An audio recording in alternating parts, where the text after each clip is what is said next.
ఒకప్పుడు జిందగీ అంటే రోటీ కపడా మకాన్, కానీ ఇప్పుడు రోటీ కపడా రొమాన్స్.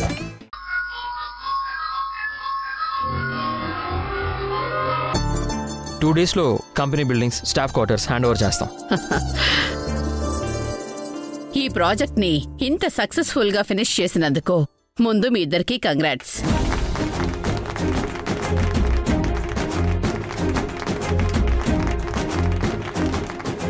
జనరల్ గా కన్స్ట్రక్షన్ ఫీల్డ్ లో చెప్పిన టైంకి ఎవరూ హ్యాండ్ ఓవర్ చేయరు. నా ల్యాండ్ పేపర్స్ లేక కొన్ని రోజులు నా వల్లే లేట్ అయింది. ఆ విషయంలో కూడా సింధు యష్లే నాకు హెల్ప్ చేశారు.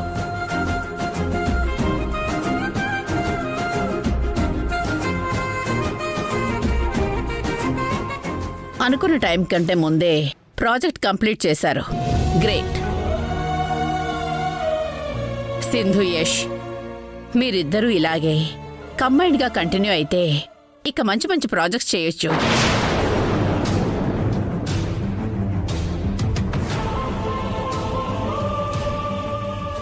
నేషనల్, ఇంటర్నేషనల్ లెవెల్లో నాకు తెలిసిన బిగ్ షాట్స్ చాలా మందే ఉన్నారు. వాళ్లతో నేను మాట్లాడతాను, మీకు ప్రాజెక్ట్స్ ఇప్పిస్తాను. కలిసి వర్క్ చేసుకోండి. ఓకే?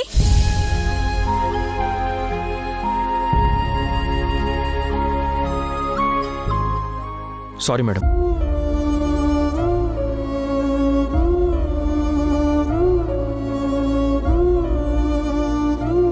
ఈ ప్రాజెక్ట్ క్లోజ్ అయితే ఇంకెప్పటికీ సింధుతో కలిసి వర్క్ చేయలేను. ఎందుకంటే సింధుతో కలిసి వర్క్ చేయడం మా ఫ్యామిలీలో ఎవ్వరికీ ఇష్టం లేదు.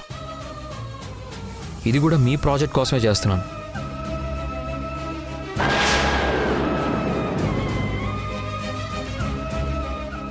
ఇన్ఫ్యాక్ట్ మీ ప్రాజెక్ట్ కోసం అనడం కన్నా నా బిజినెస్ ప్రాఫిట్ కోసం చేశాను. I'm a pure business man. వస్తాను మేడం.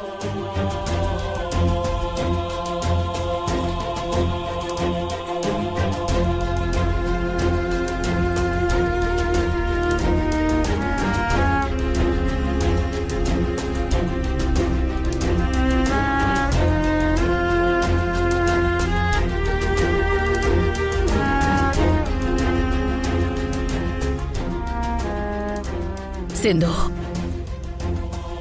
నేను చేయగలిగిందంతా చేశాను. ఎంత చేసినా యష్ మనసు మారడం లేదు. ఇక నువ్వేం చేస్తావన్నది అంతా నీ చేతుల్లోనే ఉంది. నీకే హెల్ప్ కావాలన్నా తప్పకుండా నన్ను అడుగు. ఓకేనా?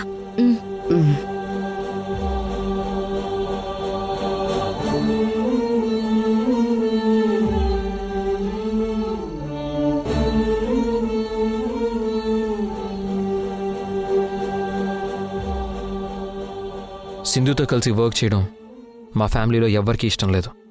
కనురెప్పల కాలంలోనే కథ మొత్తం మారిపోయింది.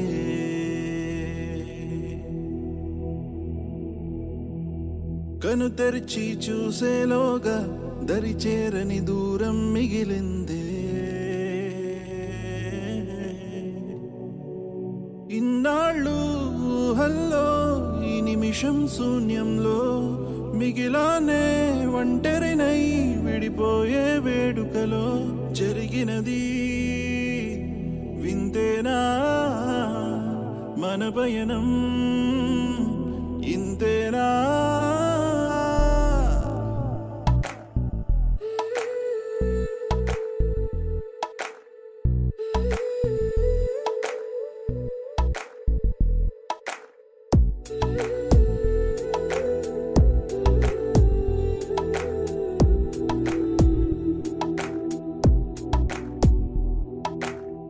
కనురెప్పల కాలంలోనే కథ మొత్తం మారిపోయింది.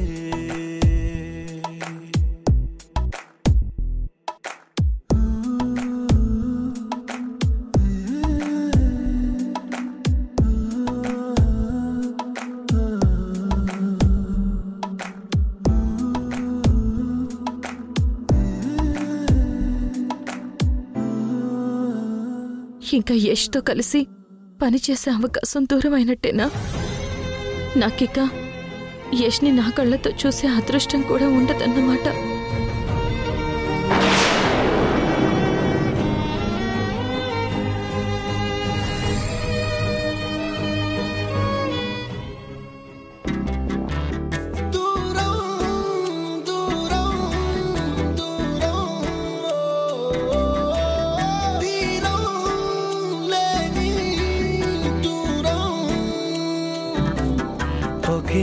పరీక్షే రాసిన ఒకే జవాబై సాగిన చెరు ప్రశ్నల్లే మిగిలినారే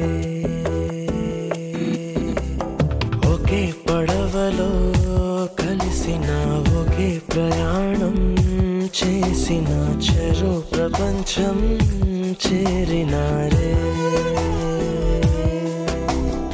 ఒకే గతాన్ని ఒకే నిజాన్ని మురేసినారే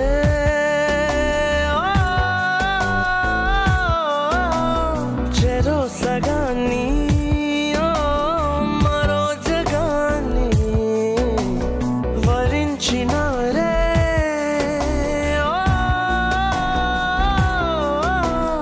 ఒకే పరీక్షే రాసిన ఒకే జవాబై సాగిన చెరో ప్రశ్నల్లే మిగిలినారే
ఎందుకు ఎందుకు చేంచేశావు? భార్యాభర్తలుగా మీరిద్దరూ విడిపోయారు. ఈ ప్రాజెక్ట్ వర్క్ లో నుంచి వేరవ్వబోతున్నారు. అలాంటిది ఈ బిజినెస్ మ్యాగజైన్ కవర్ పేజ్ లో మాత్రం మీరిద్దరూ ఎందుకు కలిసి ఉండాల్సిందో. అందుకే నీ ఫోటో వరకు చించేసి యష్ని నీకు దూరం చేశాను. లైఫ్లోనే కాదు, మ్యాగజైన్లో కూడా నేను మీ ఇద్దరిని కలిసి ఉండనివ్వను.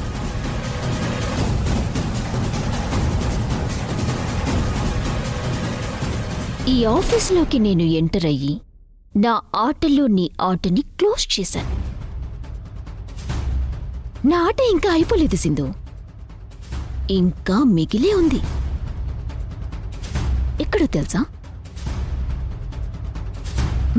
నీ ఇంట్లో, అదే శశి దగ్గర.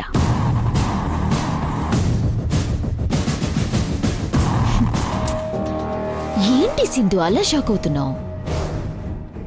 ఆల్రెడీ శశి దగ్గర నా ఆట ఎప్పుడూ మొదలైపోయింది, కానీ నీకు తెలీదు అంతే. ఇంటికెళ్ళి చూడు, నా ఆట ఏ రేంజ్లో ఉందో నీకే అర్థమవుతుంది.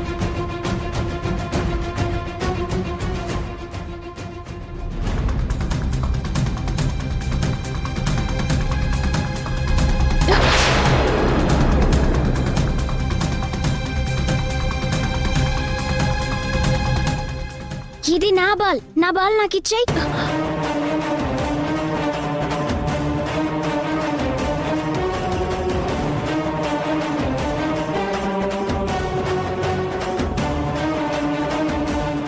ఇన్నాళ్ళు బుద్ధిగా చదువుకునేదానివి మళ్ళీ ఆటలు మొదలు పెట్టావా? ఏ ఆడుకోకూడదా? ఆడుకోకూడదని కాదు, దగ్గరలోనే నీకు ఎగ్జామ్స్ ఉన్నాయి కదా. చదువుకోకుండా ఇలా ఆడుకుంటే ఎలా చెప్పు? నా ఇష్టం, నేను చదువుకోను, ఇలానే ఆడుకుంటాను. నువ్విలా చదువు మానేసి ఆడుకుంటూ ఉంటే ఎగ్జామ్లో ఫెయిల్ అయిపోతావు, మన ఛాలెంజ్లో ఓడిపోతావు. అప్పుడు నన్ను అమ్మా అని పిలవాలి. బాగా ఆలోచించుకో. నన్ను అమ్మా అని పిలవడానికి నువ్వు రెడీ అయితే నీ ఇష్టం. అలాగా, అయితే ఒక్క నిమిషం ఉండు.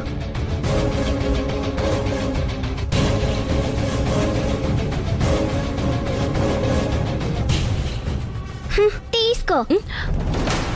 ఈ బుక్స్ నాకెందుకు? ఆ బుక్ లో ఏ క్వశ్చన్ అయినా సరే అడుగు, నేను ఆన్సర్ చెప్తాను. రాంగ్ ఆన్సర్ చెప్తే నువ్వు ఓడిపోయినట్టే. ముందు నువ్వు నన్ను క్వశ్చన్ అడుగు, అప్పుడు నీకే తెలుస్తుంది.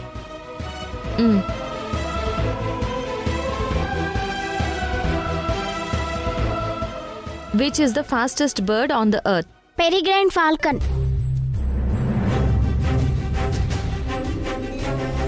How many times India win the World Cup? 2 times.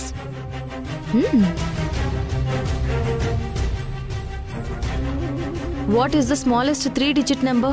100.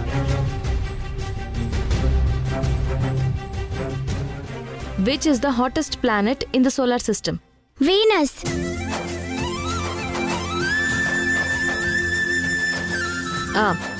In which season Earth is closest to the sun? Summer.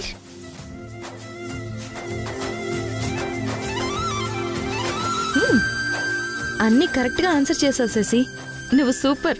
చూసావా, నేనే గెలిచాను. అయితే రేపు ఎగ్జామ్లో నువ్వే ఫస్ట్ వస్తావు.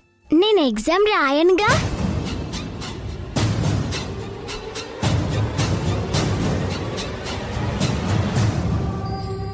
ఒకవేళ రాసినా పాస్ అవ్వను, నిన్ను గెలవనివ్వను.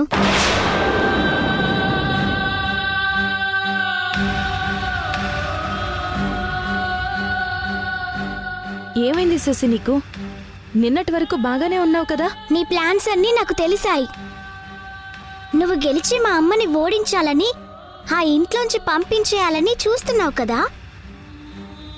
అందుకే రేపు ఎగ్జామ్ లిస్ట్లో నుంచి నా పేరు తీయించేస్తాను.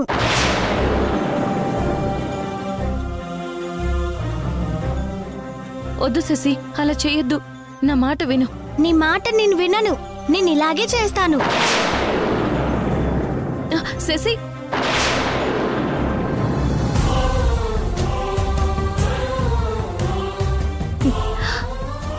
ఒకవైపు ఆఫీస్లో అలా, ఇంకోవైపు ఇంట్లో ఇలా.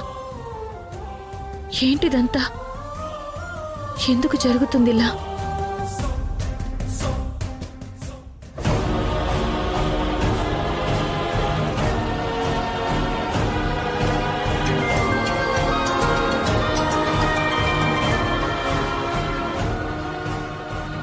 అమ్మా, నీకో విషయం చెప్పాలి, అందుకే ఫోన్ చేశాను. చెప్పు రిషి. మార్నింగ్ నువ్వు శశిని స్కూల్ దగ్గర డ్రాప్ చేసిన తర్వాత సంధ్య వచ్చి శశిని కలిసింది. శశితో ఏదో సీక్రెట్గా మాట్లాడిందమ్మా.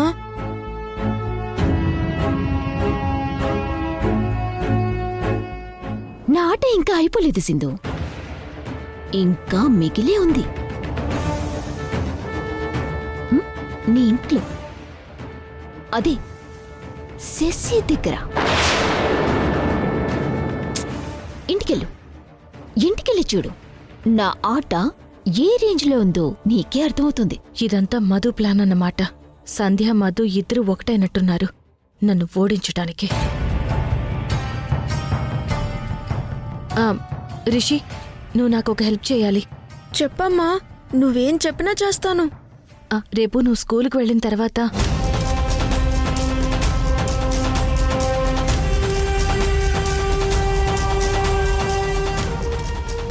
సరేనా? సరే అమ్మా, నువ్వు చెప్పినట్టే చేస్తాను. సరేనా? ఉంటాను. బాయ్ రిషి.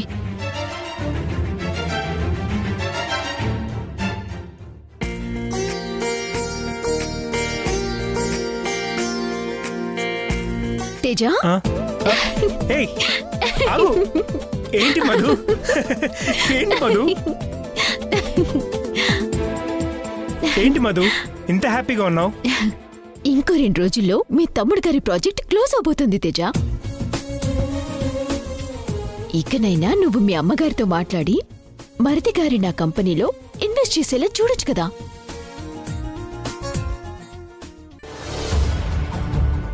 ప్రాజెక్ట్ క్లోజ్ అవ్వకముందే అడిగితే బాగోదు కదా మధు. యష్ ఫీల్ అవుతాడేమో కదా.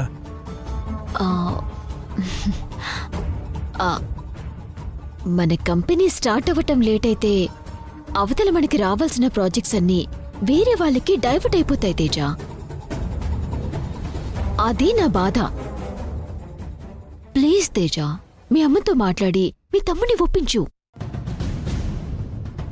సరే, మాట్లాడతాను. తేజ, మధు, భోజనం చేద్దురు రండి. వస్తున్నావా తేయా? పద.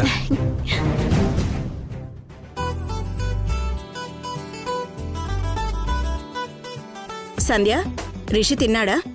ఎప్పుడో తిని హోంవర్క్ కూడా చేసి పడుకుని ఉన్నాడు దావత. సరేలే.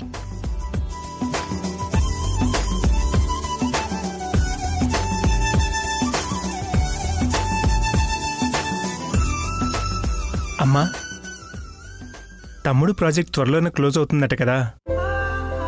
అవునరా. అక్కడ అమౌంట్ అంతా సెటిల్ అయిన తర్వాత అది మధు స్టార్ట్ చేయబోయే కంపెనీలో ఇన్వెస్ట్ చేస్తే బాగుంటుంది కదా. ఏమంటావు యష్? అమ్మా, మీ నిర్ణయం ఏంటి? రే యష్, ఇంకెందుకు ఆలస్యం? మీ వదిన పెట్టబోయే కంపెనీకి నువ్వు పెట్టుబడి పెట్టొచ్చు కదరా. అలాగే అమ్మా. కొన్ని రోజుల్లో ప్రాజెక్ట్ ప్రాఫిట్ అంతా వస్తుంది. అప్పుడు పూర్తిగా కంపెనీ క్లోజ్ చేసి వదిన, నా ఆఫీస్ కూడా నీకే హ్యాండ్ ఓవర్ చేస్తాను. ఓకేనా? అదేంట్రా, నీ ఆఫీస్ క్లోజ్ చేయడం ఏంటి? అంటే నీ కంపెనీ పూర్తిగా ఆపేస్తున్నావా? నేనింకా నీ కంపెనీ నడుపుతూనే మీ వదిన కంపెనీలో ఇన్వెస్ట్ చేస్తున్నావేమో అని అనుకుంటున్నానురా. లేదు నాన్న, ఓ పెద్ద సపోర్ట్ లేకుండా కన్స్ట్రక్షన్ కంపెనీ రన్ చేయడం అంత ఈజీ కాదు. చాలా రిస్కులుంటాయి. పైగా చిన్న చిన్న ప్రాజెక్ట్స్లో ఫెయిల్యూర్స్, లీగల్ రిస్కులు కూడా ఎక్కువ. ఆల్రెడీ అన్నయ్య తన ఫ్రెండ్ రమేష్ బెంగళూరులో పెట్టిన కంపెనీ సక్సెస్ఫుల్గా నడుస్తుంది కదా. వదినకు కూడా మంచి బిజినెస్ కాంటాక్ట్స్ ఉన్నాయి. అందుకే వదిన కొత్తగా స్టార్ట్ చేయబోయే కంపెనీలోకి నేను షిఫ్ట్ అయిపోయి అందరం కలిసి కంబైన్డ్గానే కంపెనీ రన్ చేస్తాం. బెటర్ కదా? మంచి ఆలోచన చేస్తుండవు అబ్బే. అవును, బయట వాళ్ళతో కాకుండా అయిన వాళ్ళతోనే కలిసి పనిచేస్తే లాభాలు కూడా మంచిగా వస్తాయి.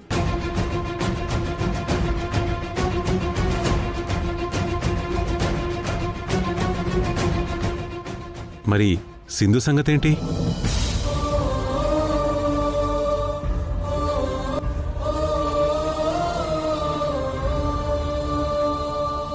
అదేదాము, సింధు పనిచేస్తున్న వాస్తవ కంపెనీ పరిస్థితి ఏంటా అని అడగబోయి ఇలా అన్నానంతే.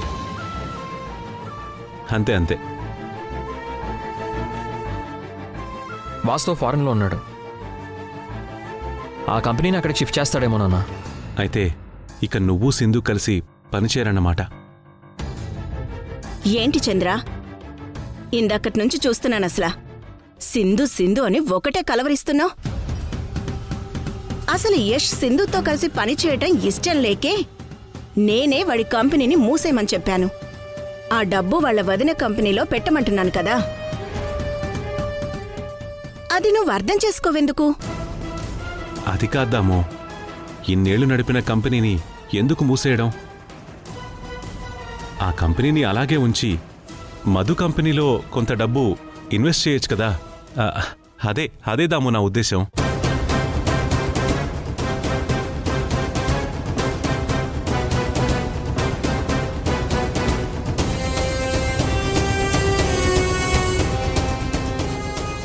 మరిది గారు పూర్తిగా డబ్బు మా కంపెనీలో ఇన్వెస్ట్ చేయటం మీకిష్టం లేదా మావయ్య?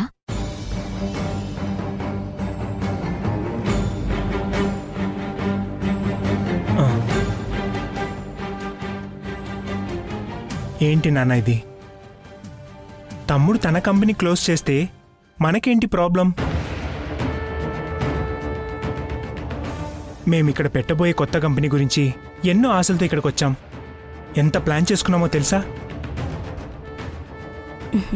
తేజ, మీ నాన్న అలాగే అంటారు, నువ్వేం పట్టించుకోకురా. మీ తమ్ముడికి ఇష్టమైనప్పుడు ఎవ్వరూ దాన్ని ఆపలేరు. ఏమంటావేష్? ఓకే అమ్మా.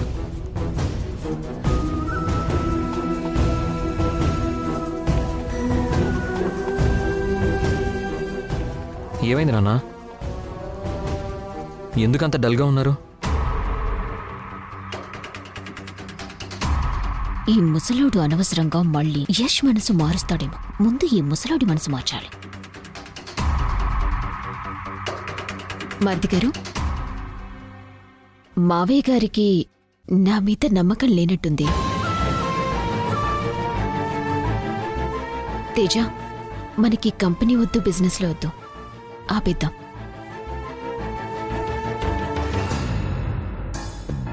అత్తయ్య మావయ్య గారులకి సేవలు చేసుకుంటూ నేను ఇంట్లోనే ఉండిపోతాను.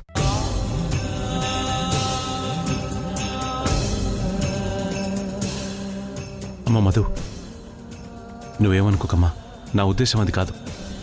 అయ్యో, నాది బాధ కాదు మావయ్య.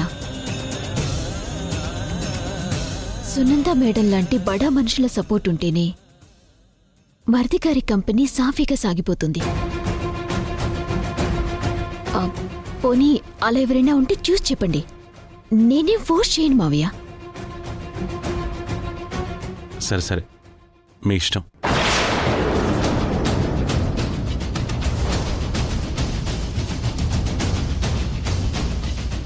ముందు భోంచేయండి.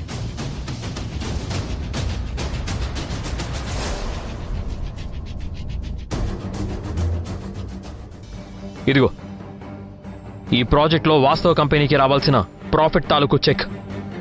ఇంకా నువ్వు ఈ ఆఫీస్లో ఉండాల్సిన అవసరం లేదు. నీ క్యాబిన్ ఖాళీ చేసి వెళ్ళిపో.